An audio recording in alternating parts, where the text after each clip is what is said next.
Hi, Dr. Bates here. Today I'm going to give you a 5-minute shoulder mobility workout.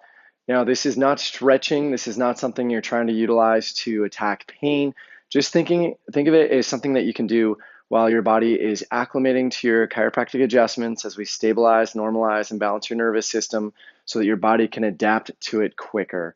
So this is not a demonstration. I want you to follow me along and we'll take it through about 4 to 6 minutes, but shooting for 5 minutes depending on how slow you want to take this or how fast.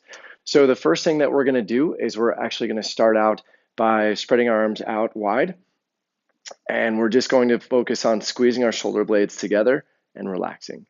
And we're going to do this about 20 to 30 times. My thumbs are pointing forward, if you can see that.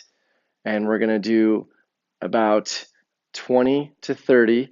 My upper part of my shoulder is completely relaxed. However, my mid-back is squeezing really hard and relaxing. And then once we do 20 to 30 of these, we're going to simply flip our elbows backwards. So our thumbs go backwards or completely externally rotating, and we're going to do 20 more this way. Again, my neck is totally relaxed. My chin is in a nice neutral position. So if anything, tilted a little bit up as we're just squeezing our shoulder blades and coming back. One mistake people can make is the chin goes up.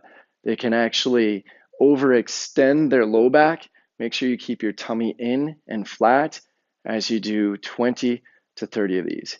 Now, if you can't get it all the way up here, it's okay to do it down here, by the way, because that will safely engage all the proper scapular muscles that we want. The next exercise, we're going to work full range of motion of the shoulder in internal and external range. So you're going to squeeze your elbows together and pull them apart like so.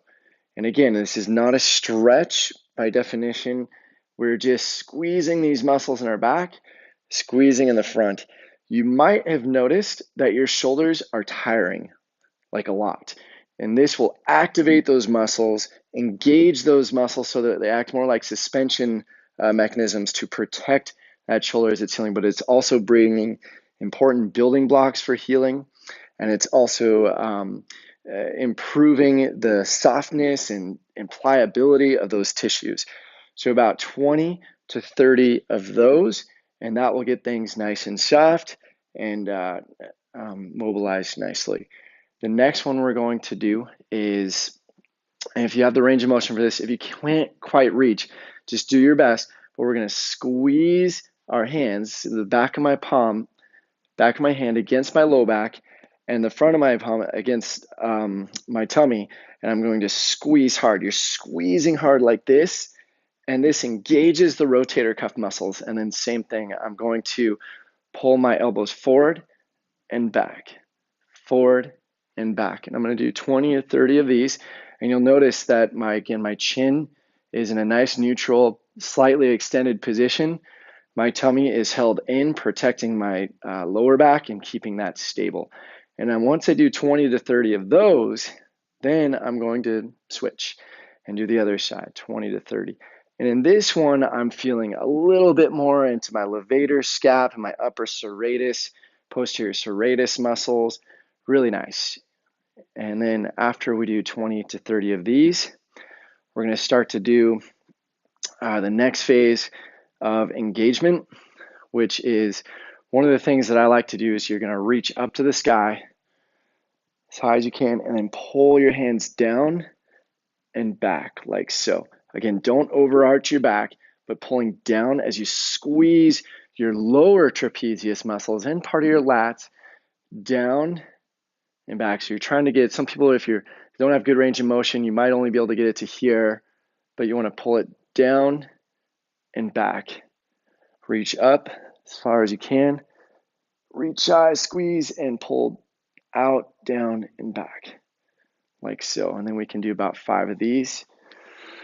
Deep breath in, back, and down. That's nice. You want to extend your upper back, but don't overextend your low back. So hold your tummy in.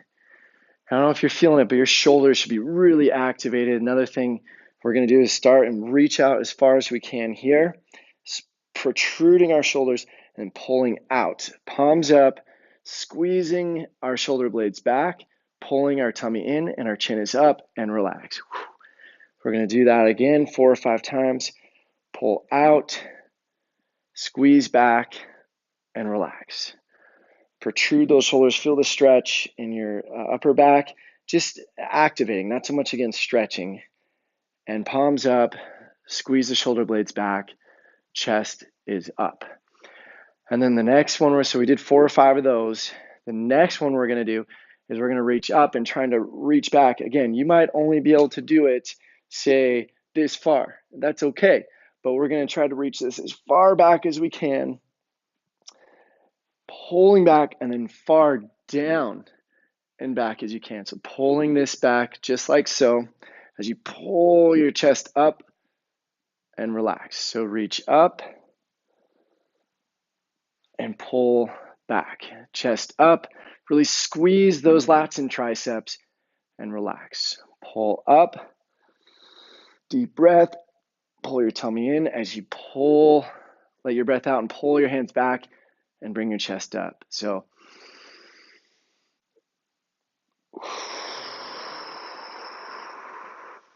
like so.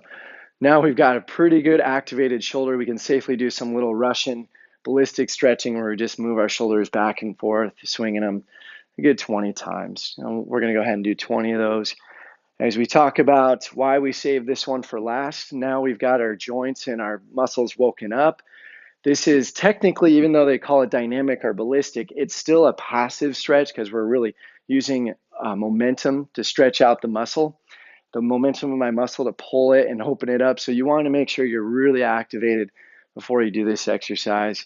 And that, as we balance and align your spine, your nervous system, your body's healing, it's activated. We can keep the areas moving and mobilized as your body continues to heal and adapt to these changes. Enjoy.